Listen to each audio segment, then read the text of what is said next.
Good evening. This is the moment that you have all been waiting for. I know. Thank you so much for being here tonight. It has been such an honor for me to serve as this year's AOS president. I owe such a debt of gratitude to Rolando Del Maestro and Dr. Mario Molina, along with our current officers and our executive secretary, Lydia Lujan, who have been so supportive and helpful and have worked so diligently to keep me on track. The AOS is a very special organization, and being part of it for this past 20 years or so has been such a joy. It is by far the best meeting I attend each year. And the members are without doubt the most interesting, delightful, and charming individuals one could ever hope to meet. My association with the AOS was a happy coincidence that resulted from two important events that occurred at the University of Texas Medical Branch Galveston some 25 years ago. The first was the establishment of the John P. McGovern Academy of Oslerian Medicine, an amazing undertaking. And the second, and even more amazing, was my selection as one of the inaugural members of that academy. And that's what I want to talk about tonight, the establishment and the evolution of the McGovern Academy of Oslerian Medicine at UTMB. Physician, philanthropist, Oslerophile, Dr. John McGovern was committed to promoting the philosophy of Oslerian medicine and was convinced that instilling regard and respect for humanistic values into future physicians required teaching and role modeling by practicing physicians. To our good fortune, he selected UTMB as a site to test his belief and to make the Oslerian principles of compassion and humane care, of practicing and teaching medicine with both head and heart, an integral part of medical education. UTMB would seem to most a distinctly improbable sight. The first and oldest medical school in Texas, located in a town of 50,000 on a barrier island 2.5 miles off the Texas coast. UTMB has always been a very well-kept secret, but not for Jack McGovern. Opening for business in 1891, teachings in medical history, ethics, and humanities have always been a part of UTMB's curriculum, and many Oslerians have served as key members of our faculty. A future charter member of the AOS, Dr. Chauncey Leake, arrived as dean at UTMB in 1942. And during his 13-year tenure, nurtured interest in medical history, libraries, and the humanities. The tall, charming Leake, with his thatch of white hair and flair for the theatrical, also nurtured an energetic young plastic surgeon, Dr. Truman Blocker, and stimulated his interest in medical history, humanities, and rare books. Dr. Truman Blocker was indeed a force of nature. He knew absolutely everybody and believed that absolutely anything was possible. If you open a copy of Webster's dictionary to the definition of a Texan, there would be Dr. Blocker's picture. Raised in Sherman, Texas, and a 1933 graduate of UTMB, he stood about 6'6" and 280 pounds. His cousin was Dan Blocker, who a few of you may remember, was Hoss Cartwright on Bonanza.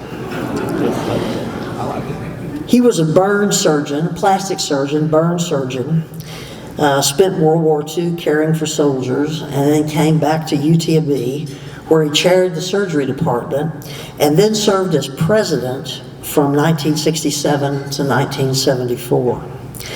In great part, Leake's mentorship inspired Dr. Blocker's interest in medical history and the medical humanities, and ultimately resulted in the Blocker Rare Books Collection and the Institute for the Medical Humanities, which Dr. Blocker established during his years as president of UTMB. Dr. Blocker recruited William Bean to UTMB in 1974 as the founding director of the Institute for the Medical Humanities. Bean came to UTMB from the University of Iowa, where he was the William Osler Professor of Medicine. Bean served as director of the Institute from 1974 to 1980, and then returned to the University of Iowa as a Sir William Osler Professor Emeritus of Medicine. Bill Bean, of course, is the Bean of our Bean Award. He was a charter member of the American Osler Society and was the first president of the AOS. While at UTMB, he built the Institute and mentored Dr. Chester Burns, who was recruited to UTMB by Dr. Blocker to head the Department of the History of Medicine. Ultimately, Burns succeeded Bean as director of the Institute for the Medical Humanities. I think Chester Burns deserves special mention. He was an MD graduate from Vanderbilt, who was the first American-born physician to receive his doctorate in the history of medicine from Johns Hopkins University. In fact, it was Burns, actually, who was AOS president from 2004 to 2005, along with Blocker, who was an honorary member of the AOS, who worked with Jack McGovern to organize a symposium on humanism in medicine that was held April 21st to 22nd, 1970, at the flagship, the late great flagship hotel in Galveston. It was destroyed by one of our recent hurricanes. This meeting was a trial balloon testing interest in the formation of what would ultimately become the American Osler Society. Wilbert Davidson, Emil Holman, and Wilder Penfield were honored guests and shared their personal experiences with Osler and his influence on them. The momentum created by this meeting resulted in the formal creation of the American Osler Society, with its first official meeting being held the following year in Denver, Colorado. So although UTMB had an Oslerian pedigree of sorts, it was the arrival of Dr. John Stobo in 1997 as its new president that offered Dr. McGovern the opportunity to instill the principles of Oslerian medicine into the fabric of medical education. Stobo came from Hopkins, where he was the William Osler Professor and Chair of Medicine from 1985 to 1994. At Hopkins, he began an Osler Scholars Program aimed at recognizing and supporting faculty who demonstrated innovative and outstanding humanistic teaching. The two men, Stobo and McGovern, met shortly after Stobo's arrival. Their common interest in Osler, as well as their mutual concern that the concepts of humanism, compassion, and the special relationship between physicians and their patients were disappearing from the medical school curriculum, resulted in many conversations. Ultimately, these discussions led to their proposing an Osler Scholars Program with endowments to support medical school faculty who were role models for compassionate, humanistic patient care, and who could inculcate these values into the education of medical students. The hope was that these scholars would come together in an academy setting to discuss ways to enhance the Oslerian approach to teaching and practice at UTMB. Dr. McGovern pledged to support 5 endowments of $1 million each to provide resources and protected time for the scholars to participate in this program. Dr. Stobo sent out a call for nominations and convened a committee that included himself, key members from hospital and medical school leadership, along with selected senior members of the faculty and student body, to choose 5 School of Medicine faculty who embodied Oslerian ideals through their actions and their teaching. The group identified not 5, but 6 inaugural Osler scholars. All 6 were considered worthy of being named Osler scholars, and 5 were funded through the Academy. The 6th already held a distinguished chair, but when notified of the selection committee's decision, I happily agreed to serve unfunded.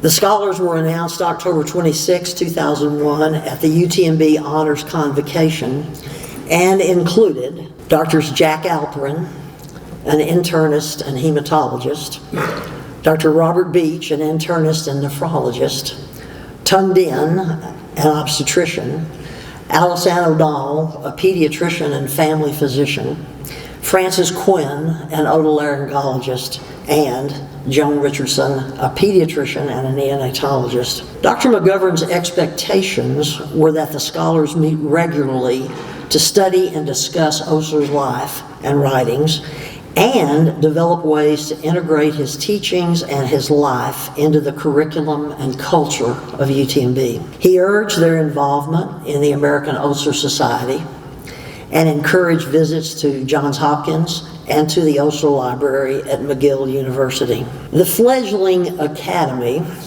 armed with copies of Bliss's William Osler, A Life in Medicine, and Hinahara's Osler's Way of Life and other addresses, began meeting on the first and third Tuesday evenings of each month to learn about each other, to learn about Osler, and to develop strategies for integrating Osler and his teachings into the culture of UTMB. They also took time to pose for a John Singer Sargent knockoff picture. Pretty good, huh? This is the real one, and this is the reprise, with Dr. O'Donnell being Osler and Jack Alperin, of course, being William Welch. The group also thought that it was important to establish several traditions. One was the design of a medallion to be worn at all academy events and at medical school graduation, and the other was a tie and scarf, which you see in the background, which was inspired by the AOS, but I think was also inspired by the tie at Hopkins. 2002 was the Academy's first full year of operation, and we quickly learned that the culture of UTMB was highly susceptible to 2 things: food and awards. Fortunately, there were the resources to provide both. An Osler Club was proposed by Dr. Jack Alperin. It was to be a monthly evening meeting of faculty, students, and interested members of the community, with a speaker followed by discussion and, of course, dinner. UTMB has several historical venues of variable sizes, and as attendance grew, location moved to a larger venue. The first Osler Club was held April 30th, 2002, and has continued almost without interruption despite hurricanes and pandemics. Last month marked our 121st meeting of the Osler Club. Dr. Alperin also proposed having an annual Osler oration to be scheduled on the Friday evening nearest the date of Sir William Osler's birthday, July the 12th, to celebrate his life, give out awards, and of course, have a good meal. The oration is held off the UTMB campus at one of the many historical venues in Galveston and is attended by about 200 faculty, students, and family of awardees. The evening starts with a presentation about the life and times of Osler, and is specifically aimed at introducing him to those who are attending the oration for the first time. Then follows a seated dinner, and afterwards remarks by UTMB's president and dean of medicine. Then comes presentation of awards, notably the John P. McGovern Lifetime Achievement Award in Oslerian Medicine that recognizes a UTMB faculty member whose career and accomplishments reflect their contributions to furthering the principles of Oslerian medicine. As the Academy has grown and expanded in scope, so has the Osler oration, to include awards and recognitions for medical students' essays in the history of medicine, faculty bedside teaching awards, recognition of newly selected Osler scholars, recognition of newly selected Osler student scholars, and scholarship recipients. The evening ends by toasting Sir William Osler, singing happy birthday, and serving up his birthday cake. In 2003, Dr. McGovern funded the expansion of the Academy to 8 endowed Osler scholars and provided another endowment that would fund 6 Osler student scholars. Selected students receive a generous annual award with the expectation that they would be actively engaged in the activities of the Academy, learn about Osler, participate in community service activities, interact with the faculty scholars, and participate in the American Osler Society. Additional funding was available to support their scholarly and community service projects, and support was provided to attend the annual meeting of the AOS. Students go through a robust application process to become an Osler Student Scholar. The application form is detailed, letters of recommendation are required, and the finalists undergo an interview with a panel of Osler scholars. At least 2 students must be second-year students. The first class of Osler Student Scholars chose as their emblem a latchkey attached to a green ribbon lanyard. That tradition has continued, and each student receives their latchkey when inducted. Several years later, the endowment supporting student scholars was expanded to support 12 students. Students selected remain a scholar until they graduate, and along with their families are honored by the Academy at a brunch the morning following their medical school graduation. Through 2025, over 100 students have been selected as Osler Student Scholars. We now have many graduates who are now practicing physicians, and every 5 years or so we organize a reunion of former students and bring them back to Galveston to interact with current scholars, current student scholars, and spend a day in tours and fellowship and fun and, of course, food. The Academy desired to expand our programs of education and mentoring throughout the medical school. Following several years of planning, negotiation, and piloting, in 2006, the medical school, supported by another generous endowment from the McGovern Foundation, allowed the Academy to move forward with the creation of the Osler Student Societies. Medical students were divided into 8 groups with faculty mentors from among Osler scholars and other interested faculty. In 2006, at the time of medical school orientation, the groups were assembled and the purpose of the societies presented. The groups were then asked to work together, do research, and choose a name for their respective society, ideally the name of an inspiring figure from the history of medicine. The results were interesting and resulted in 8 societies: the Werner Forssmann Society, Asclepius, Elizabeth Blackwell, Ashbel Smith, Renee Laennec, Andreas Vesalius, Truman Blocker, and Albert Schweitzer societies.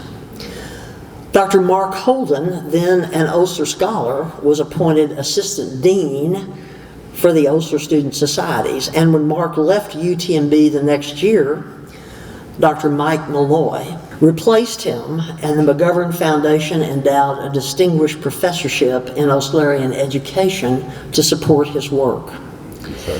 The societies focus on scholarship, community service, and social interactions. They have a number of activities each year. They have an annual Willie O's dinner, where each society presents a skit depicting their society's namesake. And they have a yearly gala where they generate funds to support their community service projects. The students are responsible for the governance of their society, and they take on major leadership roles. They even recently voted to change the names of 2 of the societies because they earnestly believed their society's original namesakes did not live up to Oslerian ideals. Thus, Ashbel Smith became Hector Garcia, and Warner Forsman became Gisela Pearl. Thus far, 20 classes of medical students, and that's about 220 to 230 per class, 20 classes of medical students have been a member of one of our 8 Osler student societies. That's just under 5,000 medical students since we started the societies. Faculty Osler scholars serve for 5 years. Terms are staggered to allow for overlap. They are chosen by the president and his select committee. The academy does not participate in the selection process. Since 2001, over 30 faculty have been selected as Osler scholars. Most are senior members of the faculty, and all specialties have been well represented among the members. Once their term is completed, they are deemed emeritus Osler scholars, and most remain very active, attending meetings, mentoring students, and participating in academy programs. Every February, on the Saturday nearest Valentine's Day, we hold a day-long retreat with our student scholars where we reflect on our activities of the past year and set about planning our activities for the upcoming year.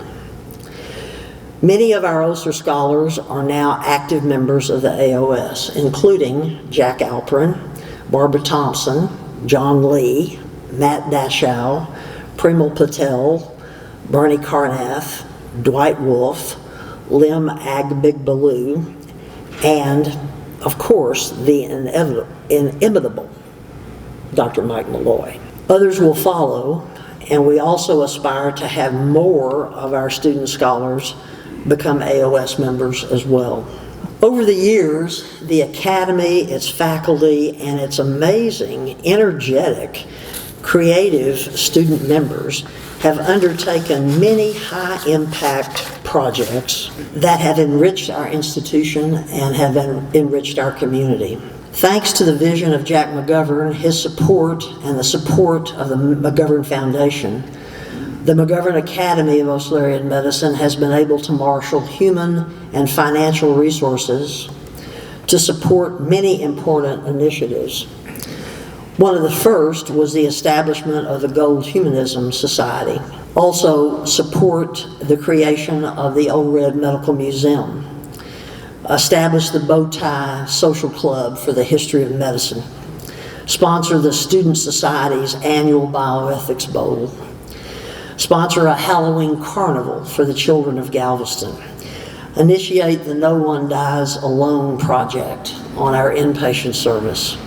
Start the Sir William Osler Name That Book project to promote reading by the school children of Galveston, and conduct a myriad of other educational and community projects. We also sponsor several essay contests for students, and of our latest 2 projects, the first is the organization of the annual Osler Symposium. This is our 2nd year for that, where our medical students submit abstracts and posters generally related to the history of medicine and the life and times of Sir William Osler. The Osler Scholars judge the submissions and select those for presentation. The Academy also has worked to improve the quality of the submissions by holding tutorials for the students on how to choose interesting topics, research them, write the abstract, and prepare it for presentation. Our second ongoing project, which we are reestablishing, is our Oslerian elective, which existed for several years and was interrupted by the pandemic. It is an opportunity for medical students to spend time with an Osler scholar, reading and discussing the works of Osler, and shadowing the scholar as they engage in their daily work, whether it be clinical care, teaching, research, or administrative service. Personally, my all-time favorite initiative, project that was led by our students, was this one, the PD Wall Project. A number of years ago, several of our Osler student scholars were highly perturbed that adjacent to the pediatric clinic was a large blank wall. So they set about to create a colorful, whimsical mural using tiles that were to be painted by children hospitalized on inpatient pediatrics. They worked with an artist and assembled individual boxes containing a tile of a specific size with the specific paint colors to be used. As you can see, hundreds, thousands maybe, of tiles were required. We didn't have nearly enough children in the hospital who were healthy enough to make all those tiles. So the students enlisted parents to make tiles, other students, nurses, physicians, secretaries, other healthcare professionals, and even hospital administrators to paint tiles. We even had a hurricane that caused the building to close for several months for renovation. So overall, the project took about 3 years. But this was the result. It's a popular site for children coming to clinic. They look at it, they touch the tiles, they try to figure it out. The reason I like this project is because it really wasn't about the wall. It was about a group of young students who had a good idea, who had an admirable idea, and who overcame many obstacles, but were creative, flexible, resilient, and persistent. And I think learned some very good life lessons. Among them, that good ideas are great, but they don't work unless you do. We also are able to feed into the UTMB desire for awards. We have a number of awards that we are able to give that recognize faculty and recognize students. And we give away a lot of books every year. Well, it's been almost 25 years since the John P. McGovern Academy of Oslerian Medicine was established. It's now part of the culture and traditions of UTMB. Dr. McGovern and his colleague, Dr. John Stobo, wanted to establish an academy of practicing clinicians who could instill regard and respect for humanistic values into future physicians and acquaint them with the life and teachings of William Osler. Much has been accomplished, but there will always be more to do. Jack McGovern knew that. He also knew that it would not happen without enduring support, and he made sure we had it, a lot of it, through endowments and scholarships. And right now, we've got a little bit over $16 million in endowments that support the John P. McGovern Academy of Oslerian Medicine. I also just must recognize our executive director, Rosemary Lindley, who's here tonight, sitting over there. Wave to everybody. Just almost since the beginning, Rosemary has been the glue who has held the Academy together and has been so important in every aspect of our operation. So thank you, Rosemary. In 2007, on the eve of his stepping down as president of UTMB, the Academy expressed our gratitude to Dr. Stobo by naming him an honorary Osler Scholar. I'll never forget his remarks. He said of the Academy, "The program has surpassed my, and I know, Jack's greatest expectations. One thing that occurred, which I did not even consider, is the enormous influence it has had on the behavior and demeanor of the scholars themselves.